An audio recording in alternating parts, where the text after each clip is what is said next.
खिड़की से आती बिजली की चमक स्वाति की आभा को बढ़ा रही है। लाल रंग की शिफॉन साड़ी में वह दुल्हन की तरह लग रही है, और लगे भी क्यों ना। आज स्वाति दुल्हन की तरह ही सजी हुई है, क्योंकि आज उसकी और समीर की शादी की पहली वर्षगांठ जो है। स्वाति तो चाहती थी आज समीर ऑफिस ही ना जाए, लेकिन काम की अधिकता बताकर और घर जल्दी आने का वादा कर समीर ऑफिस चला गया। वैसे तो स्वाति किसी से नहीं डरती, लेकिन आज बिजली की चमक और सर करती हुई हवाएं उसे डरा रही है। पिछले 1 वर्ष में समीर के प्यार ने उसे थोड़ा कमजोर बना दिया है। वह समीर के प्यार में कुछ इस तरह से खोई हुई है कि वह अपने आप को भी भूल गई है। वह स्वयं को समीर की नजरों से देखने लगी है। स्वाति समीर की खुशी में ही अपनी खुशी तराशती है, और ऐसा हो भी क्यों ना, समीर ही वह व्यक्ति है जिसे वह सबसे ज्यादा प्यार करती है। समीर ही उसकी पूरी दुनिया है। शादी से पहले वह अपने पिता से बहुत प्यार करती थी। वे भी स्वाति की हर छोटी बड़ी खुशी का पूरा पूरा ख्याल रखते थे, और आज वैसा ही ख्याल समीर भी रखता है स्वाति का, बिल्कुल बच्चों की तरह। उसे कभी किसी भी चीज की कमी महसूस नहीं होने देता। यहाँ तक कि स्वाति अपनी व्यक्तिगत उपयोग की चीजें भी स्वयं लेकर नहीं आती, समीर ही लेकर आ जाता है। शादी से पहले स्वाति एक कंपनी में इवेंट मैनेजर के पद पर कार्यरत थी, परंतु शादी के बाद समीर के कहने पर उसने वह जॉब छोड़ दिया, क्योंकि समीर नहीं चाहता था कि स्वाति सारा दिन घर और ऑफिस के कामों में उलझ कर रह जाए। रात के 10:30 बजने को है। समीर अब तक घर नहीं लौटा। उसका मोबाइल भी कभी स्विच ऑफ तो नहीं, कभी मूड ऑफ तो कवरेज एरिया बता रहा है। ऑफिस में फोन करने पर पता चला कि समीर तो आज जल्दी ही घर के लिए निकल गया है। स्वाति को यह बात और भी ज्यादा बेचैन कर रही है। उसके मन में ना जाने कैसे कैसे ख्याल आ रहे हैं। समीर इससे पहले तो कभी इतना लेट नहीं हुआ, और आज इतने स्पेशल डे पर समीर अब तक घर नहीं पहुंचा, और ना ही उसने स्वाति को कॉल किया। स्वाति ने आज पूरे घर को बहुत ही खूबसूरत तरीके से सजाया है। फ्लोटिंग कैंडल, बैलून, फ्लावर के साथ मगदिम मगदिम चलती कमरे की रोशनी पूरे घर को और भी ज्यादा खूबसूरत बना रही है। स्वाति ने डाइनिंग टेबल पर सारा खाना समीर की पसंद का बना कर रखा है, पर अब तक समीर का कुछ पता नहीं। शाम से ही स्वाति उसका इंतजार कर रही है। अब बारिश और भी तेज हो गई। बादल की गड़गड़ाहट, बिजली की चमक और सर करती हवाओं की आवाज स्वाति को भयभीत कर रही है।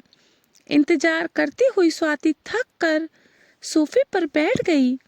बैठते ही उसे झपकी आने लगी। तभी तकरीबन 11 बजे डोरबेल बजते ही स्वाति ने दौड़कर दरवाजा खोला। सामने समीर खड़ा था, हाथों में फूलों का गुलदस्ता लिए। समीर को देखते ही स्वाति उससे लिपट कर रोने लगी। तभी समीर उसे शांत करते हुए बोला, सॉरी डियर, आज ऑफिस में बहुत जरूरी डील फाइनल करनी थी, इसलिए लेट हो गया। Anyway let's celebrate. घर के अंदर आते ही समीर ने स्वाति को अपनी बाहों में लेते हुए बोला, wow Swati, it's so beautiful, really you are a good event manager. तुमने तो पूरे घर को एक नया लुक दे दिया है। It's looking so romantic, and this beautiful diamond ring for my most beautiful wife. Swati इतराती हुई अपने आप को समीर से अलग करती हुई बोली, थैंक यू समीर। तभी समीर स्वाति को अपनी ओर खींचता है और उससे बोलता है, स्वाति तुम फिर से अपना जॉब ज्वाइन कर लो। स्वाति आश्चर्य से समीर की ओर देखने लगी। समीर की बातों में गंभीरता थी। तभी समीर आगे बोला, मैं नहीं चाहता तुम्हारा टैलेंट इन चार दीवारियों के अंदर दब कर रह जाए, और जब तुम जॉब करोगी तो सेल्फ डिपेंड भी हो जाओगी। समीर की सेल्फ डिपेंड वाली बात स्वाति को अच्छी नहीं लगी। उसके बाद भी स्वाति समीर पर अपना प्यार जताते हुए अपनी दोनों बाहों को समीर के कंधे पर रखते हुए बोली, जनाब, मुझे कोई सेल्फ डिपेंड नहीं बनना। मैं तो सारा जीवन तुम पर ही डिपेंड रहना चाहती हूँ। तभी समीर स्वाति की बाहों को हटाते हुए बोला, नहीं, तुम्हें सेल्फ डिपेंड बनना है, समझी तुम? इस बार समीर के शब्दों में दृढ़ता थी। स्वाति समीर को खुश करने के लिए बोली, ओके बाबा, ओके, मैं सेल्फ डिपेंड बन जाऊंगी, ठीक है? अभी चलो, मैं तुम्हारी पसंद का खाना बनाई हूँ, चल कर खा लो। ऐसा कहते ही स्वाति प्लेट लगाने लगी।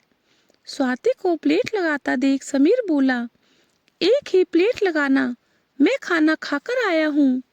समीर के ऐसा कहते ही स्वाति के चेहरे पर उदासी छा गई और उसकी आंखों से झरझर आंसू बहने लगे। इधर बारिश भी थम चुकी थी। रात और भी अधिक गहरी, काली और पूरी तरह से शांत हो चुकी थी। समीर स्वाति की उदासी को भांपते हुए और उसके आंसुओं को पोंछते हुए बोला, चलो आज मैं तुम्हें अपने हाथों से खिलाता हूँ। ऐसे कहते हुए समीर स्वाति को चेयर में बिठाकर खाना खिलाते हुए कहने लगा, मुझसे वादा करो, आज के बाद तुम फिर कभी नहीं रोओगी। किसी भी बात पर, चाहे मैं तुम्हारे साथ रहूं या ना रहूं। समीर के ऐसा कहते ही स्वाति समीर से लिपट गई और दोनों एक दूसरे से बातें करते एक दूसरे की बाहों में खो गए, निद्रा के आगोश में चले गए। सुबह करीब 4:30 बजे मोबाइल फोन की रिंग से स्वाति की नींद खुली। फोन रिसीव करने के पश्चात स्वाति आवाज लगाती हुई समीर को इधर उधर ढूंढने लगी, परंतु वह घर पर नहीं था। भागती हुई स्वाति पुलिस स्टेशन पहुंची, क्योंकि फोन पुलिस स्टेशन से था। वहां पहुंचते ही स्वाति की आंखें खुली की खुली रह गई। वह कुछ कह पाती इससे पहले एक पुलिस अधिकारी स्वाति के समीप आकर बोला, मैडम, कल रात 11 बजे रोड एक्सीडेंट में समीर जी की मौत हो गई। इनके पास से हमें यह परिचय पत्र, आपका मोबाइल नंबर, डायमंड रिंग और यह फूलों का गुलदस्ता मिला है। स्वाति आश्चर्य से उस डायमंड रिंग और फूलों के गुलदस्ते को देखती रही। तभी उसे याद आया, कल रात जब वह समीर से लिपटी तो उसने आश्चर्य भरे शब्दों में समीर से पूछा था, तुम इतने बारिश में भीगे कैसे नहीं, और तुम्हारे माथे पर ये चोट के निशान कैसे? तब समीर ने हंसते हुए कहा था, माय डियर स्वीट हार्ट, यह बारिश मुझे क्या भिगाएगी और यह चोट मुझे कभी दर्द नहीं दे सकती। स्वाति बुद्ध की तरह खड़ी सोच रही थी, तो क्या कल रात उसके साथ समीर नहीं, उसकी रूह थी? दोस्तों, अगर आपको कहानी अच्छी लगी हो तो लाइक करें, सब्सक्राइब करें और शेयर करें। Thank you.